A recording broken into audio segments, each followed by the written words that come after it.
Good morning, everyone. I thought I'd drop a quick little video message just welcoming everyone officially to the course. Our course technically started yesterday, but we do have a number of new registrants that are joining us throughout the week, so welcome to you. For those of you who haven't taken a course with me through OECTA before, my name is Jennifer King. I believe that I know most of you though, so over the course of a number of years, our paths have crossed, certainly whether through our courses here through OECTA or perhaps at some conferences that we've both attended. It's a beautiful early morning here. I'm in Canada in my classroom, and probably one of the best places to be for me on a hot day is inside the classroom. That's wonderful and air conditioned. I hope that you're all keeping cool across this province. So a few things, just a quick little introduction. I've been teaching, this will be my 9th year teaching for the Ottawa Catholic School Board. I'm teaching grade 6 at this moment.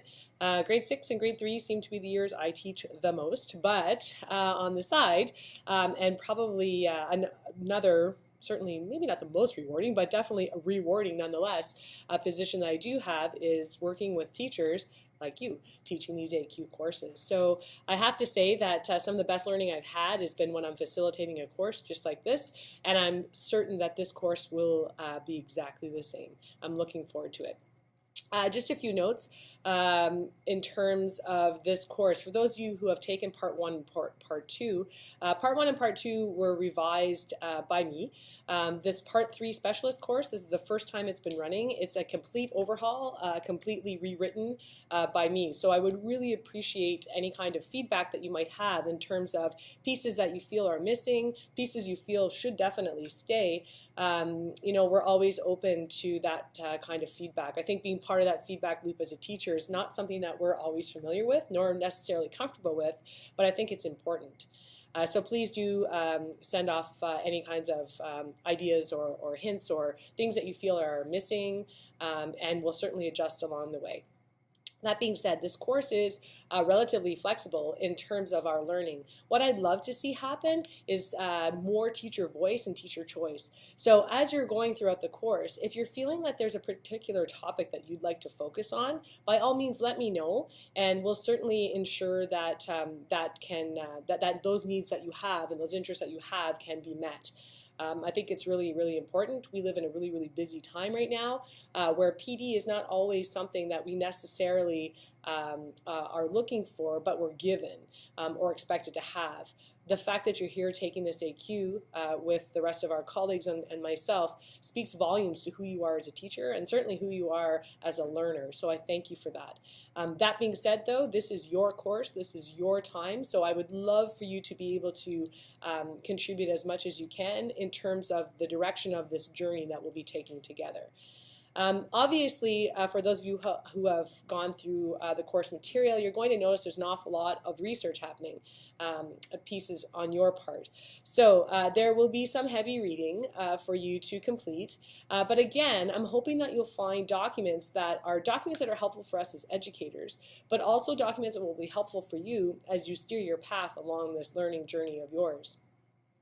In terms of grouping, we will be establishing groups probably by the end of the week, most definitely by Monday. So for those of you who are feeling concerned that there are, I think we now have 15 colleagues that we'll be working with, for those of you who are concerned about the size and the plethora of messages that you're going to need to read through, don't fret. I'm going to adjust that so that we will be dividing off into random grouping. So, you know, say 4 to 5 people per group. Usually that works best. If you're finding that that group again is a little too large, we can certainly look at becoming smaller groups as the time goes on. That again being said, in terms of grouping and commenting, there's a lot of questions about how many comments or posts do I need to respond to and that kind of thing, and I find that that's very scripted. Now the document itself, the course document, where it describes expectations in terms of your behavior as a student or as a learner within our platform, will most likely say between, to comment between 2 and 3 posts of your colleagues. What I would prefer to see, and as a student myself, I always prefer to be able to find those posts that resonate with me or my practices the most. Now, when I talk about resonating, you and I both know that it can be one of two things. It could be that a person is posting something that resonates with you so much so because it reflects on who you are as an educator and what your classroom space is, and your expectations of your own students. On the flip side, though, there's also people who certainly will post some responses that maybe are on the complete polar opposite in terms of how you're feeling or where you believe you are on the continuum in terms of educational or pedagogical best practices. So I encourage you to certainly pop those questions in there to your colleagues and dive a little deeper into their thoughts and again into their practices, what works best for them, maybe some challenges that they are experiencing, maybe you're experiencing them as well, or maybe you found a solution to them. I'm hoping we can help each other. That's where we're at. We have each other from now until about the middle of December, so let's use this time to our advantage. I will obviously be online all the time. I teach during the day, so I try to check my email obviously on break times or lunch, that sort of thing, and definitely right after school, and certainly well into the evening. Now, I don't want you to feel that if I'm not responding to you, you know, at 9 or 10 in the evening, it's usually I've read your comment or I've read your email, but I may not respond immediately because I'd like you to be offline. Your brains need to rest. You need to rest. You have a big job ahead of you the following day.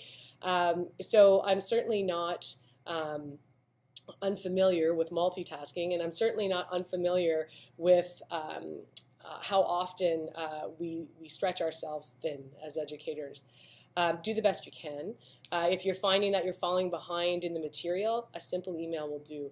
I've also left my cell phone, so in a crunch and you really need to talk to me a voice, please don't hesitate to call me or text if you'd like to. I'm opening that up to you for the simple reason that sometimes that's the easiest method for everyone to get in touch with me, and sometimes people just want to hear a voice to be able to walk them through a potential challenge or problem. So again, just a simple email just to let me know, specifics aren't necessary by all means, just to let me know that you'll be offline for a little bit and you know, when we can expect to see you again. I don't want to hammer on you like week after week with messages or reminders, so that's really all I'm asking for. And that will be helpful as well to any group postings as well, so everyone is aware that, you know, you're out for a little bit and that kind of thing. I think that's probably it. It is now 8 a.m. and it's time for me to get my day started within the next hour or so. So time to move on to making sure my tech is plugged in and ready to go.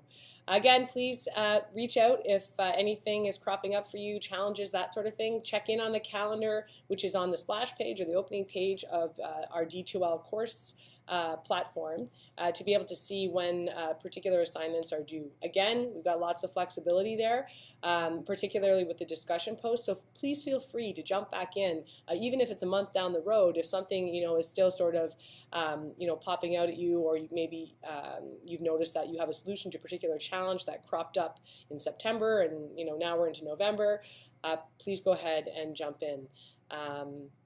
We will be online as well. I'll have, for those of you who are familiar with me, we will definitely have Twitter chats. I find that those are the most popular, mostly because we can go back in and we're able to continue to comment through our hashtag. I will give you plenty of time in terms of a heads up of when that will happen. If some of you are interested in a Google Hangout or a Skype session or an Adobe Connect session, we can certainly make that work too. I think what I'll do is I'll send out a Google form just to get a feel for what you're comfortable with and what you're seeking. Google Hangouts have such great potential in classrooms. My students will be taking part in 2 of them today. One, they'll be talking with zebra shark specialists in Bimini, which is kind of neat. And then the other one will be jumping on board the C3, which is like a Coast Guard ship that's going from coast to coast in Canada.